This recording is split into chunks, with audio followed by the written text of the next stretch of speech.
Once you find yourself in conflict with a narcissist, it's a virtual guarantee they're going to start playing head games with you. That's why I put together a new course. It's very extensive called Anger Games. I'm going to teach you how to manage anger and conflict with a narcissist. There's a link below that's going to show you how to register, and I hope that you find it to be very insightful.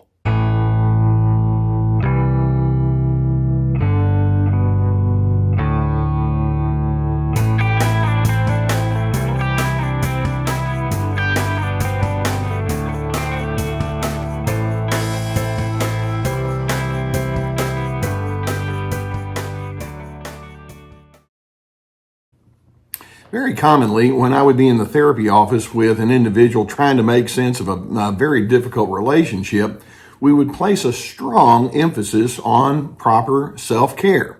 It's so necessary for you to tend to your needs appropriately. You need to know what good boundaries are, and you need to be true to yourself. That's just psychology 101, if you will. Now, narcissists, when they hear terms like self-care and being, taking care of your needs or having boundaries, they'll say, oh yeah, I'm quite good at self-care. I like to tend to my needs. In fact, I'm so impressed with me and taking care of my needs, I hardly recognize anyone else's needs. Now, they won't quite put it that way. They won't be that honest, but that's the way they operate. One of the core ingredients of narcissism is just a raw sense of selfishness. And sadly, we can even say that when they seem to give the appearance of trying to be helpful, even there can be a selfish angle to it. That's the way they operate. Now, to me, I find that both sad and absurd that an individual would have a sense of selfishness that would be pervasive in the way that they would engage with people, but that's how they operate. And when they do, there are two components at the heart of their raw selfishness. First, they have an excessive regard for oneself. Second, they have an excessive disregard for other individuals. Think about that. That's not a very good combination now, is it? Now, today I want to run through multiple indicators that says that a narcissist is completely given over to their selfishness, and I'm going to go back and reiterate. The more you see this, you realize that there's an absurdity that goes along with their willingness or their choices to be this way, but then there's also just a plain sadness. It's like, you don't get it, do you? Whatever is meaningful in life has passed you by. You're not onto it. And the narcissist will just imply, watch me, I'm the gold standard. It's like, wow. So as a means of realizing how full a person is of their own selves, let's look at some of the most common indicators. Now, first and foremost, the selfish narcissist is going to ignore inconvenient truth. There are all sorts of things that we can say, this person has needs, or you made a mistake over here, and the narcissist can think, well, you see, that doesn't fit my narrative, so let's ignore that. Or an additional indicator of their selfishness is that they will misremember their own unflattering personal experiences. And basically, if you say, well, you really kind of blew it over here, or this didn't work out very well, they'll come back and say, no, that's not the case at all, because you see, this happened instead of that. You just got your facts wrong. Now, right on top of that, another indicator of their selfishness is that they're masters of revisionist history. In fact, frankly, the longer time has gone from some of the things they're talking about, then the more creative they get. For example, it may be that you'll say, I know that you've had several broken relationships. What was that all about? And they can come up with all sorts of stories. Well, this person had problems, or I had this issue, or these kind of things occurred there at my workplace, and it was all everybody else's fault. And they'll draw pictures that just are not accurate, but they're very self-serving. Yet another indicator of their sad and absurd selfishness is that they'll focus strictly upon their personal rights without also taking into account their personal responsibilities. It's like, I've got my rights. Well, what if your rights steps all over the people in front of you and they're harmed in the process? Well, I still have my rights. And being responsible is not a part of their equation. In addition, in their selfishness, these individuals will interpret your differences as rejection. So if you say, well, I think differently on that, or my priorities aren't quite the same, they're thinking, then you're against me, aren't you? Why are you so down on my case? It's all about themselves, and they can't just say, oh, I see you have something else on your mind. Tell me about it. It just does not enter into the equation. You're just rejecting them, and you're making them feel miserable. They're the victim. Now, on top of that, and this is one I'm sure that you've seen many times over, in their sad and absurd selfishness, these individuals are quite willing to degrade others as a means of uplifting themselves. Now, that one is, you and I know that's not a real good way to make relationships move forward. But that's an indication that says, I'm willing to shove my grandmother aside if I have to in order for me to gain. So the more I put you down, the more that elevates me. They look at that kind of math and they say, yeah, that makes good sense to me. When in fact, no, it goes against relational standards. Now, in addition, as part of their selfishness, you'll find that they will protest against your independence. And inevitably, when they do protest against your independence, it's going to come with some very ugly anger. They can be harsh and they can be very punitive in the way that they engage with you. Your freedom, your distinctions, your separate thoughts and preferences and choices threatens them. It scares them. They're incredibly insecure.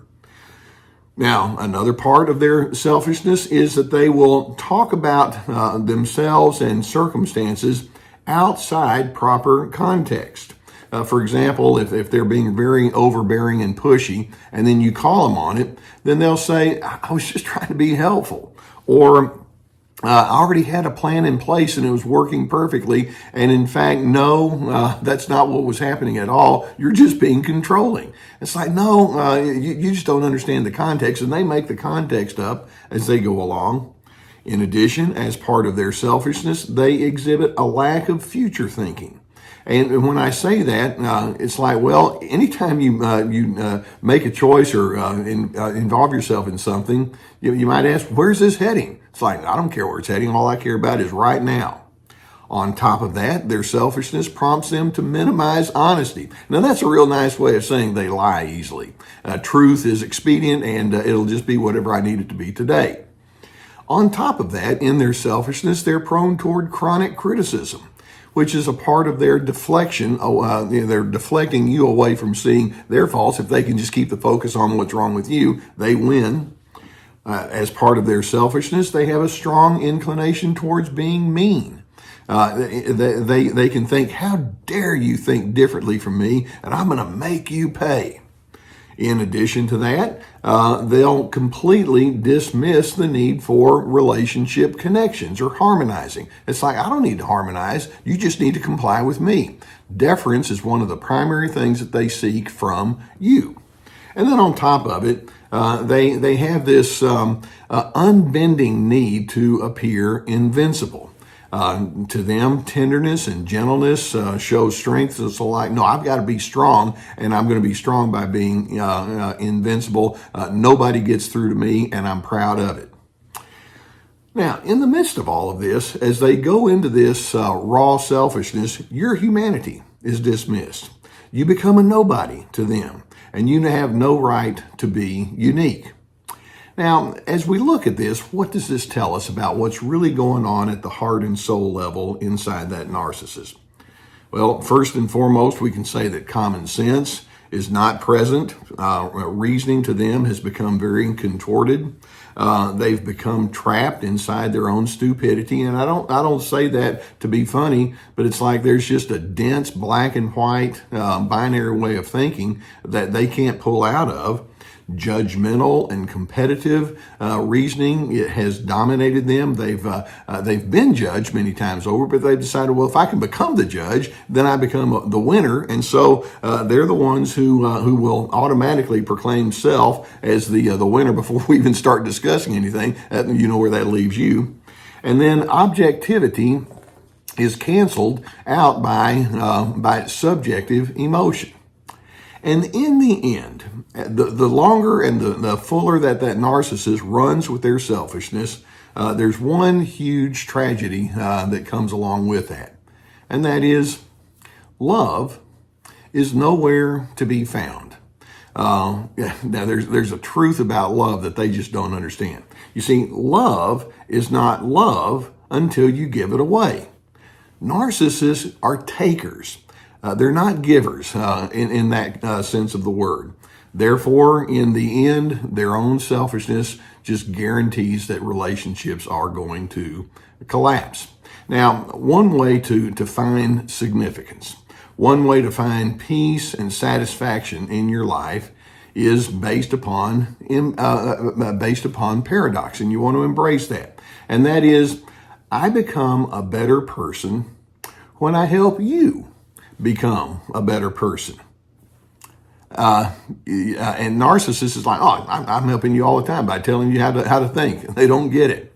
Or we can turn that around, and this is more the way the narcissist thinks, and that is when this describes what's going on, with a narcissist, and that is when I focus on myself in an exaggerated style, I diminish myself, but you're not going to know anything about that because they think when you're lessened, then I increase, but in fact, no, when you are lessened by them, they're lessened too, and they don't get that.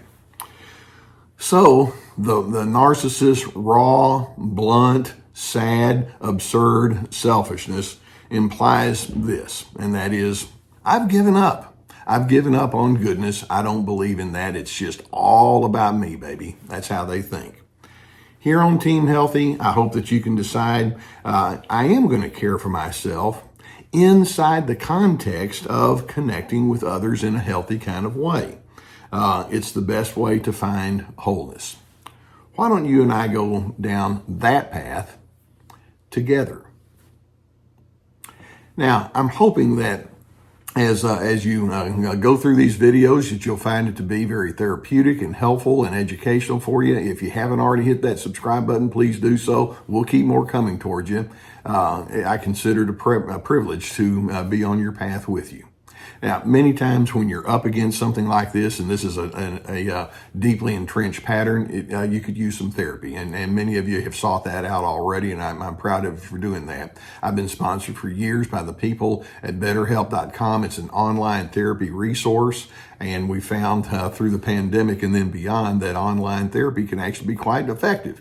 And so if the need is there, we have a link below to the people at BetterHelp.com, and you answer a few questions and you get to select a therapist that can assist you. It can be so helpful for someone to say, let's talk about this, and let's talk about it honestly and constructively. Get the help that you would need.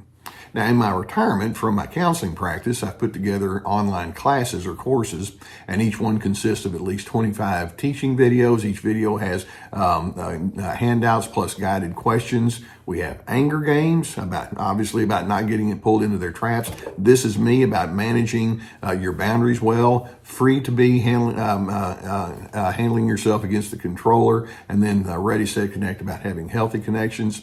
On my website, we also have access to my webinars, which are very different. They're 45 or 90-minute presentations with PowerPoint, and they're very popular, along with my articles, my podcasts, my books. So we have lots of resources.